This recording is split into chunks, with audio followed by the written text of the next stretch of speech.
Assalamualaikum warahmatullahi wabarakatuh. Selamat berjumpa lagi di channel Jas Merah. Dalam kesempatan kali ini, saya akan menjelaskan tentang mitos Joko Tingkir. Bahwa Joko Tingkir telah menjadi mitos bagi sebagian masyarakat Indonesia, khususnya di Pulau Jawa. Joko Tingkir alias Sultan Hadiwijaya menjadi sosok yang terhormat bagi para penukun ritual Maya. Bahwa Joko Tingkir atau Mas Karebet adalah pendiri sekaligus raja pertama Kerajaan Pajang yang berkuasa tahun 1549 sampai 1582 Masehi dengan nama Sultan Hadiwijaya.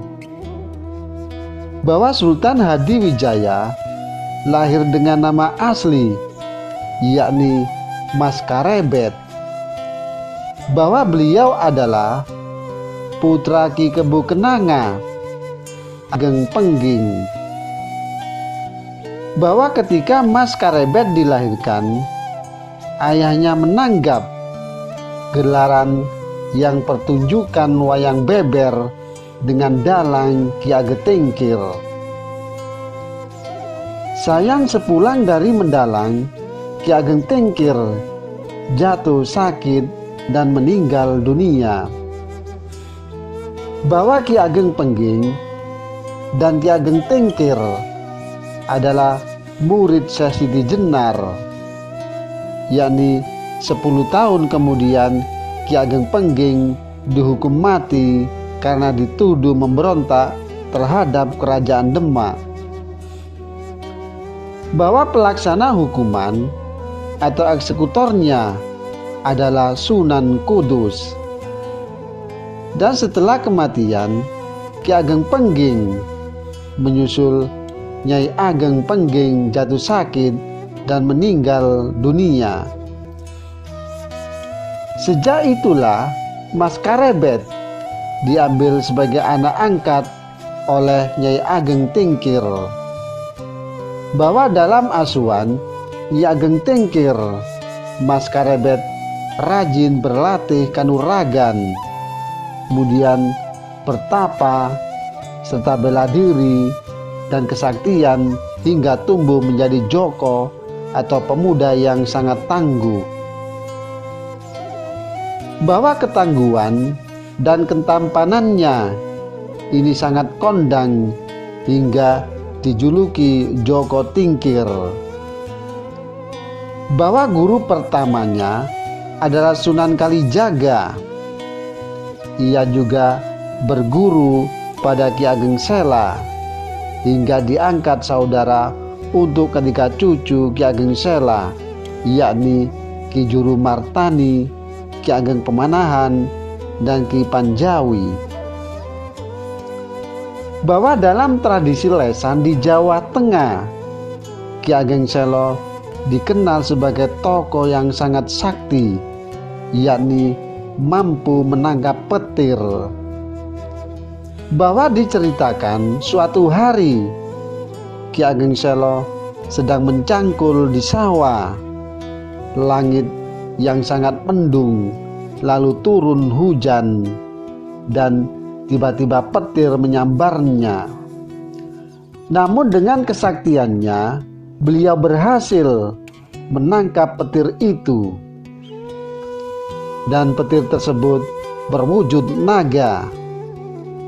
Dan kemudian Ki Ageng Sela mengikatnya ke sebuah pohon gandri. Dan ketika dibawa kepada Sultan Demak, naga tersebut berubah menjadi seorang kakek. Dan kakek itu kemudian dikerangkeng oleh Sultan dan menjadi tontonan di alun-alun. Dan kemudian datanglah seorang nenek yang mendekat lalu menyiram air dari sebuah kendi, yakni diarahkan ke arah kakek. Dan tiba-tiba terdengar suara petir yang menggelegar dan kakek nenek tersebut menghilang. Bahwa kisah Ki Ageng Selo menangkap petir diabadikan dalam ukiran pada lawang bledek atau pintu petir yang berada di Masjid Agung Demak.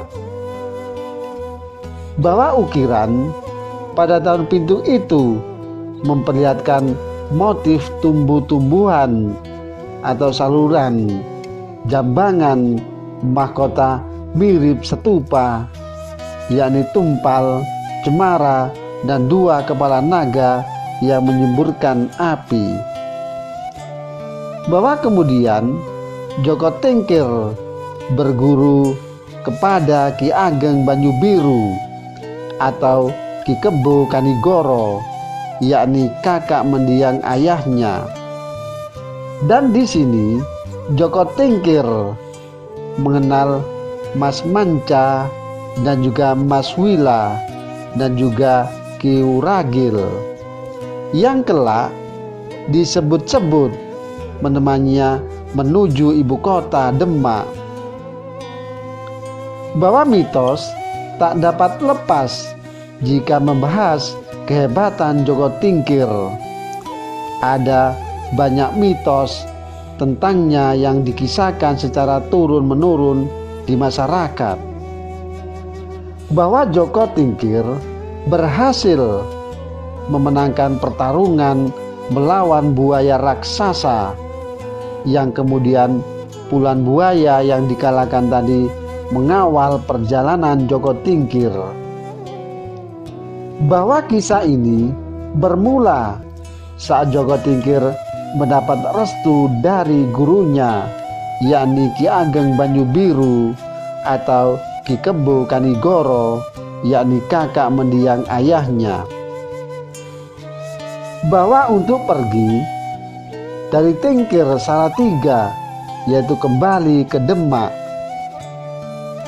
Dan setelah kembali ke Demak, karena Joko Tingkir pernah menjadi prajurit kerajaan Demak yang ketika itu diperintah oleh Sultan Trenggono, yakni sekitar tahun 1521 sampai 1546 Masehi. Namun insiden dengan Dadung Gawo membuatnya diusir dari kerajaan oleh Sultan Trenggono. Bahwa Dadung Gawo prajurit, yakni prajurit Demak, gemar menyombongkan kesaktiannya dan menyatakan kebal terhadap apapun. Kemudian Joko Tingkir terpancing, yakni ingin menjajal kesaktian Dadung Gawo. Sekali tusukan keris dari Joko Tingkir, Dadung Gawo tewas. Bahwa peristiwa ini membuat murka, yakni Sultan Trenggono, hingga mengusir Joko Tingkir dari Kesultanan Demak. Dan Joko Tingkir pergi ke Demak menaiki sebuah rakit yang mengarungi Sungai Tuntang bersama 3 orang yang disebut-sebut Mas Manca, Mas Wila, dan Ki Wuragil. Bahwa di tengah perjalanan mereka dihadang, yakni 200 ekor buaya. Dan setelah melewati pertarungan sengit, Joko Tingkir berhasil mengalahkan sang raja buaya putih yang bernama Rau Reksa atau Bau Reksa, dan patihnya bernama Jalum Mampang. Dan sebagai bentuk pengakuan atas kekalahannya, sepasukan buaya itu pun berbalik menjadi pengawal rombongan Joko Tingkir, yakni menuju Demak. Dan kemudian dalam tembang Macapat Jawa berjudul Sigra Milir, bahwa dikisahkan bagaimana Joko Tingkir, pendiri kerajaan Pajang, mengarungi Sungai Tuntang yang menggunakan rakit.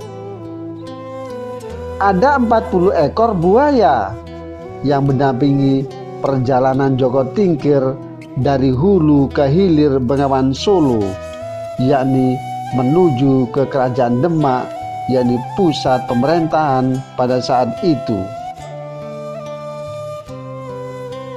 Demikianlah kisah tentang mitos Joko Tingkir.